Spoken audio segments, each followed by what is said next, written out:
Next, on to military nursing. When the wars came, there was a call for all eligible women to join the troops on the grounds and provide medical services. Wars within Canada and internationally provided opportunities of power and independence normally denied to women on grounds of gender inferiority. Characteristics that were sought after in future nurses was that they were intellectual, sexually chaste and unmarried, that they had good manners, positive attitudes, and were feminine in appearance. They also had superior executive skills, which allowed them to supervise servants, also known as orderlies and scrubbers, and also help manage the patients. Canadian nurses were portrayed as hardy, adventurous, and accustomed to primitive conditions, and also efficient at making do. But some say that they were also positioned as being inferior in comparison to the properly trained British nurses.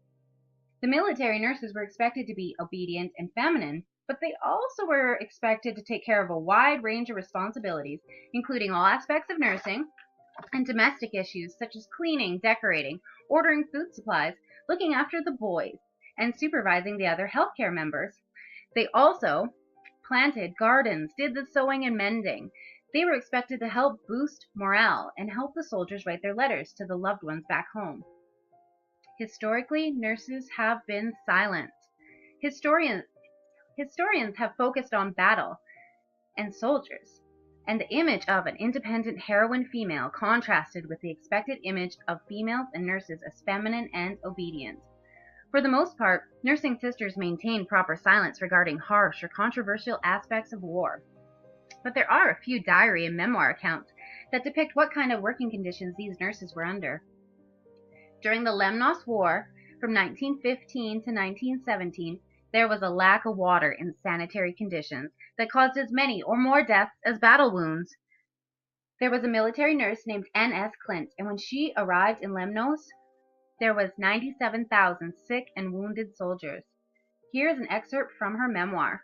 Flies, small flies, big flies, flies of colors, historic flies, up-to-date flies, 7,350 types. It's a long way home. One could not eat or drink without swallowing flies. The tables swarmed with them. Every patient's dressing removed required another to stand by, fanning vigorously as a cloud of pests prepared to settle. Pus and maggots abounded, and wounds would not heal. Not only were men facing sexism and restriction, in 1961, only 25 out of 170 Canadian nursing schools accepted men in Canada. Male nurses were not able to register as a nurse until 1969. And not until 1967 did the first male nurse from the Canadian Armed Forces receive officer status, allowing him to practice as a registered nurse. From these times, men and women are learning that they have new capabilities, learning that we are stronger, more intelligent, and more capable decision makers than we ever thought for before, moving forwards from the early 1900s to mid-1950s and into the modern times.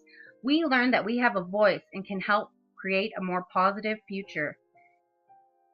BCNU is a nursing organization that strives to improve workplace environments. They offer services to nurses related to research, clinical practice, leadership, and education. They are committed to defending nurses' individual rights, as well as the nursing profession, and are the only healthcare union that has a long and successful track record of gains in wages and working conditions.